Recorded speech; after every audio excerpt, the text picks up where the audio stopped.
Boys படத்தில் வரும் செந்தில் போல உட்கார்ந்த இடத்தில் இருந்து கொண்டே வாங்கி சாப்பிடுவதற்காக உருவாக்கப்பட்டதுதான் ஸ்விக்கி, ஜொமேட்டோ போன்ற ஆன்லைன் உணவு டெலிவரி அப்ளிகேஷன்கள்.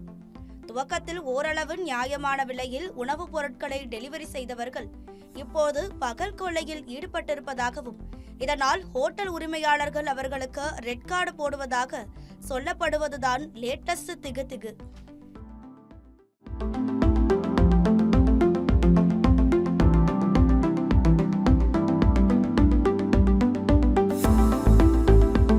டிகிரி படிக்க வெயிட் பண்ண வேண்டாம். UG and PG courses 100% online at Dr. MGR Online is just a click away.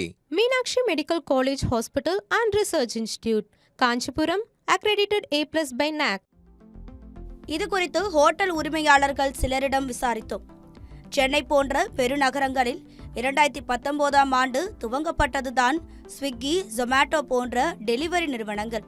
இந்த நிறுவனங்கள் துவக்கத்தில் வாடிக்கையாளர்களை உருவாக்குவதில் மட்டும் கவனம் செலுத்தி வந்தன.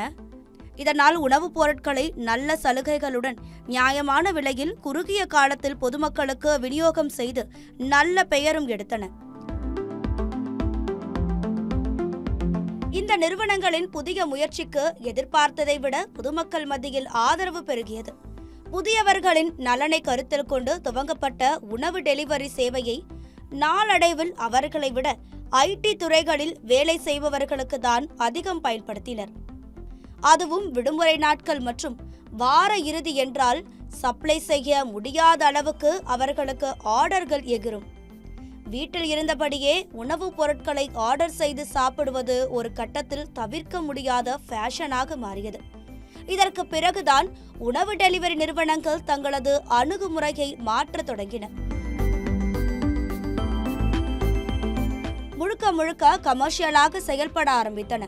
அதாவது அதிகாலை, பகல், இரவு மற்றும் மழை நேரம், பேரிடர் காலங்கள் என 5ஆக பிரித்து அதற்கேற்றபடி டெலிவரி கட்டணத்தை உயர்த்தி வசூலித்தனர்.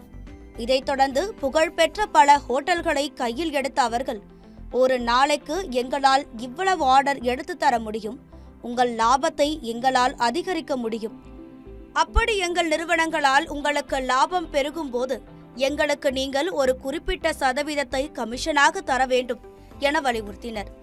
அதற்கு ஒப்புக்கொண்ட ஹோட்டல் அதிபர்கள் டெலிவரி நிறுவனங்களுடன் உடன்பாடு செய்து கொண்டனர்.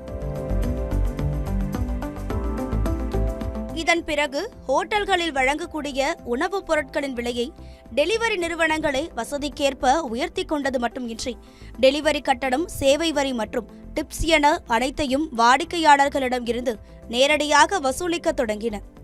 இதனால் ஹோட்டலில் சாதாரணமாக விற்கப்படும் ஒரு தோசையின் விலை 70 ரூபாய் என்றால் அதை வாடிக்கையாளர் ஒருவருக்கு டெலிவரி செய்யும் போது எல்லாம் சேர்த்து அதன் விலை 130 ரூபாயாக மாறிவிடும். ஆனால் இது குறித்து எப்பொழுதும் டெலிவரி நிறுவனங்களிடம் ஹோட்டல் உரிமையாளர்கள் வாய் திறந்து கேட்டதில்லை. ஆனால் இப்போது முதல் முறையாக அவர்களின் வியாபார யுக்திக்கு முதல் அடி விட ஆரம்பித்திருக்கிறது. அதாவது ஹோட்டல் வைத்திருப்பவர்கள், நாங்கள் ஸ்விக்கி, ஜொமேட்டோ ஆகிய டெலிவரி நிறுவனங்களுக்கு உணவு வழங்க மாட்டோம் என எதிர்ப்பு குரலை ஸ்ட்ராங்காக எழுப்பியிருக்கிறார்கள். நாமக்கல், மதுரை, ராணிப்பேட்டையை தொடர்ந்து சென்னையிலும் டெலிவரி நிறுவனங்களுக்கு தொடர்ந்து உணவு வழங்குவது குறித்து ஹோட்டல் அதிபர்கள் ஆலோசனை நடத்தி வருகிறார்கள். இது குறித்து ஹோட்டல் உரிமையாளர்கள் சங்க தலைவர் ரவியிடம் பேசினோம். சென்னையில் கடந்த ஒரு வாரமாக 3 கட்டங்களாக பேச்சுவார்த்தை நடத்தப்பட்டது. ஆனால் இன்னும் தீர்வு எட்டப்படவில்லை. சுமூக தீர்வு ஏற்பட இன்னும் 1 வாரம் ஆகலாம். எங்களிடம் நடத்திய பேச்சுவார்த்தை விவரங்களை டெல்லி மற்றும் பெங்களூருவில் உள்ள தலைமை அலுவலகத்திற்கு அனுப்பி பிரச்சினைக்கு தீர்வு ஏற்படுத்துவதாக தெரிவித்துள்ளனர். இதுவரை நடந்த பேச்சுவார்த்தை நிலவரங்களின்படி எங்கள் நிபந்தனைகளை உணவு டெலிவரி நிறுவனங்கள் ஏற்றுக்கொள்ளும் என நினைக்கிறோம்.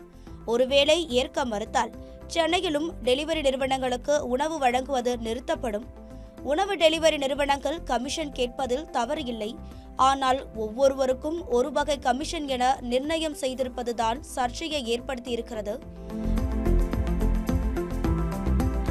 மேலும் வாடிக்கையாளர்களுக்கு நாங்கள் விநியோகம் செய்யும் உணவுப் பொருளுக்கு 45% வரை கூடுதல் கட்டணம் வசூலிக்கிறார்கள்.